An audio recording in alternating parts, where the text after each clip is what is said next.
बच्चों, मेरी कहानी चैनल पर आपका स्वागत है। आप सब कैसे हैं? आशा करती हूँ सब खुश है। आज की कहानी है बतख और चालाक लोमड़ी। हरी भरी वादियों के बीच बसी एक सुंदर झील थी।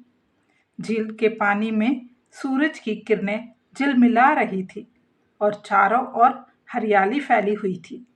इस झील में कई तरह के पक्षी और जानवर रहते थे, लेकिन सबसे चंचल और प्यारी थी विक्की नाम की एक बतख। उसकी आंखें चमकीली थी, पंख सफेद और सुनहरे रंग के थे और उसकी चहचहाहट झील की शांति को और मधुर बना देती थी। विक्की बहुत बुद्धिमान थी।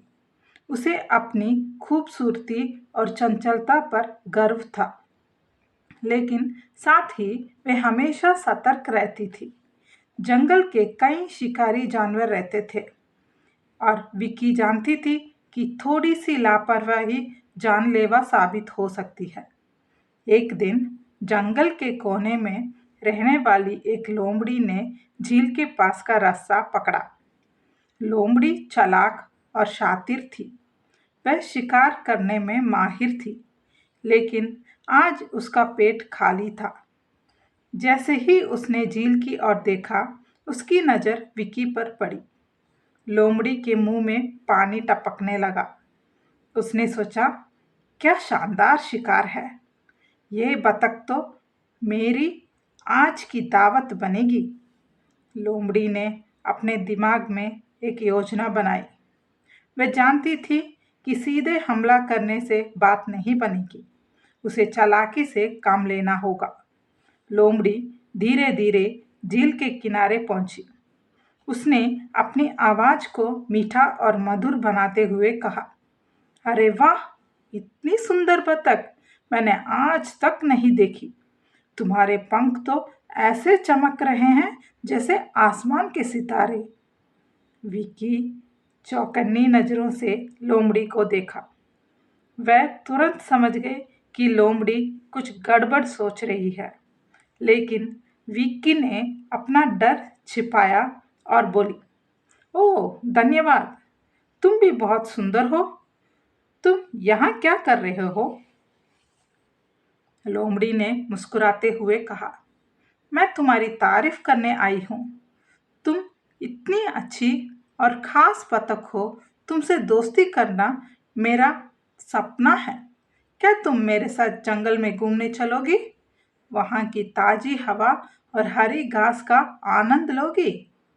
विक्की ने लोमड़ी की बात सुनी और सोचा, ये लोमड़ी मेरी दोस्ती बनने का दिखावा कर रही है, लेकिन असल में इसका इरादा मुझे खाने का है।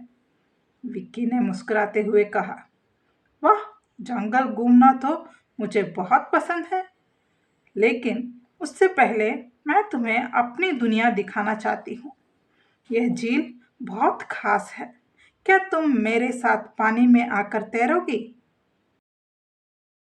लोमड़ी थोड़ा असमंजस में पड़ गई। उसे तैरना नहीं आता था, लेकिन उसने सोचा, अगर मैंने इस बतख को खुश किया तो यह मेरे साथ जंगल चल पड़ेगी। लोमड़ी ने बहाना बनाने की कोशिश की, मुझे तैरना नहीं आता।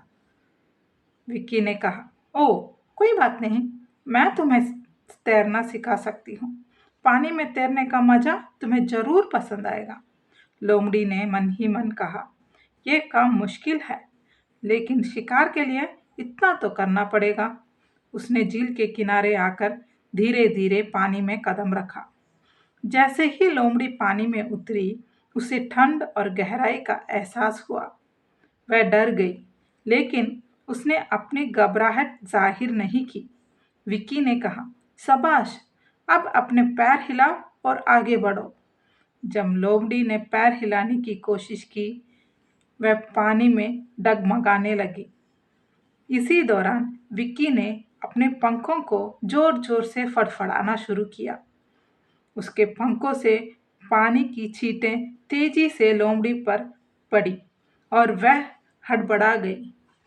लोमड़ी का संतुलन बिगड़ गया और वह लगभग डूबने लगी। उसने डर के मारे जोर से चिल्लाया, मुझे बचाओ, मुझे बचाओ। विक्की ने कहा, वो लोमड़ी, तुम्हें तैरना तो आता नहीं है, फिर क्यों कोशिश की? जल्दी से किनारे लौट जाओ। किसी तरह लोमड़ी ने अपने पैर हिलाकर खुद को किनारे तक खींचा। पानी से बाहर निकलते ही उसकी हालत खराब हो गई। वह पूरी तरह भीग चुकी थी और ठंड में कांप रही थी। लोमड़ी ने गुस्से से झील की ओर देखा, लेकिन कुछ कहे बिना सिर झुकाकर जंगल की ओर भाग गई। उसने सोचा, ये बतख इतनी चालाक है कि इसे धोखा देना आसान नहीं है। विक्की ने चैन की सांस ली और जोर जोर से चहचहाने लगी। उसने सोचा, अगर मैं सतर्क न होती तो शायद आज मेरा अंत हो जाता। उस दिन के बाद लोमड़ी ने झील की ओर कभी नहीं आया। विक्की और झील के अन्य पक्षी खुशी खुशी अपने जीवन का आनंद लेने लगे। बच्चों, अगली कहानी पर फिर मिलेंगे। तब तक के लिए खुश रहो और खुशी बांटो।